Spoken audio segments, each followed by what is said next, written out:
Well, it feels just like yesterday that I was standing on the ferry crossing over to the UK back from France on what was the opening day of summer 2021. And now we're sitting on the final hours of summer 2021, Tuesday, the 31st of August. And thanks for clicking on to Vogan's European Outlook. I do appreciate your patience. The last couple of days I've not done a video, but I have been on holiday. But I will try to get the September forecast published this evening at some point. But high pressure has been in control now for a solid 10 days or so. I did say a couple of videos back we could see from about the 25th of August, very, very little in the way of rain that takes us into the month of September. And that has held pretty true. In fact, some articles now starting to surface with regards to parts of Scotland receiving its second driest summer in 160 years, with water levels dropping to an 18-year low in some places. In a surprising location, Stornoway has had what appears to be its driest June through August period since 1880. So very, very rare stuff indeed, that's for sure. And unusually so in Stornoway, of course, a typically wet place. I was up in Orkney actually on Saturday past, and the tour guide was saying to me that the main loch just outside Kirkwall is the biggest supplier of fresh water to the island, the mainland of Orkney. But he says due to COVID and also due to unusually dry conditions, in a place again like Stornoway, you would typically expect a lot of rainfall.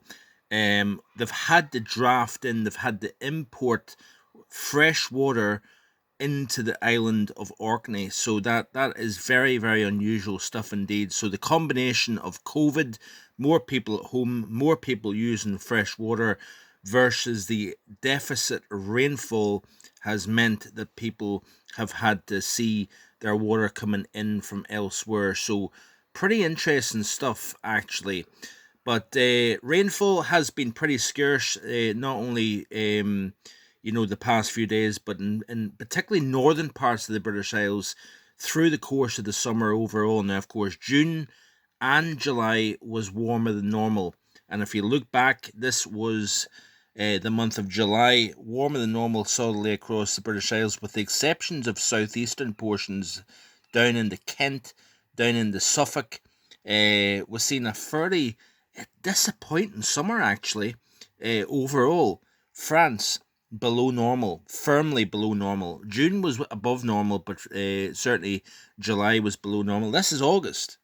So below normal, bulk of England and Wales, but above normal across Western Scotland and Northern Scotland. Of course, just several days ago, we've seen a temperature of 27 Celsius at Tyndrum, and it looks as if that is going to be the warmest temperature of August in the British Isles overall. Very chilly August, especially across the heart of Europe. Also notice here up across Scandinavia, where of course there was all the singing and dancing with regards to the heat during the early and middle portion of the summer.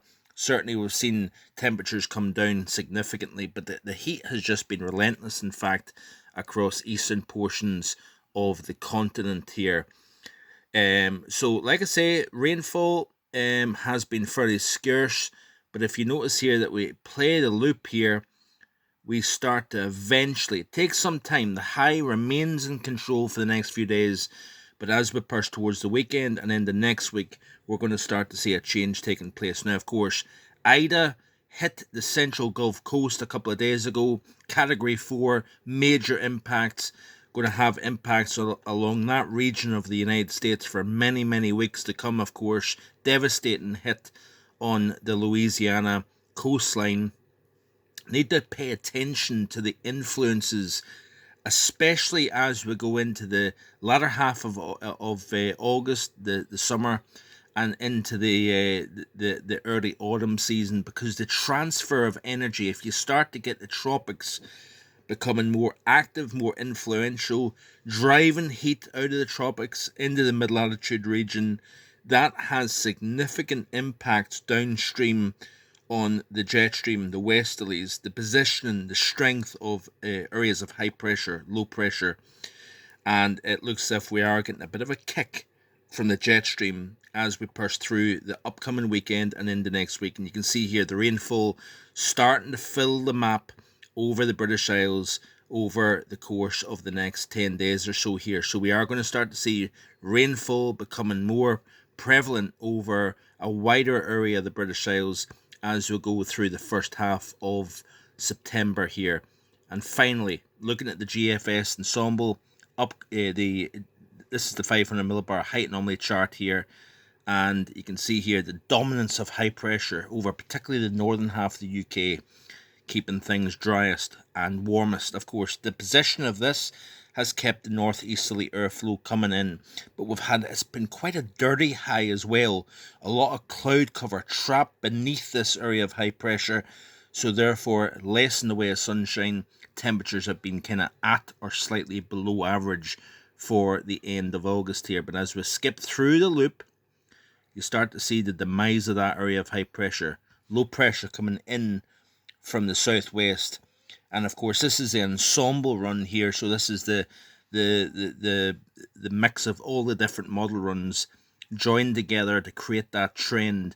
You can see here high pressure tries to re-establish over Scandinavia, but we're left with the door open from the Atlantic for attack from low pressures off the Atlantic here. And you can see how as we go through the first half and right into the middle portion of September, in fact, low pressure is more established, more dominant, as you can see here off the model, during at least the first half of September here. So it looks as if we're going to return to a more unsettled pattern overall. Of course, the first half of August was pretty unsettled, actually. It wasn't anything to write home about.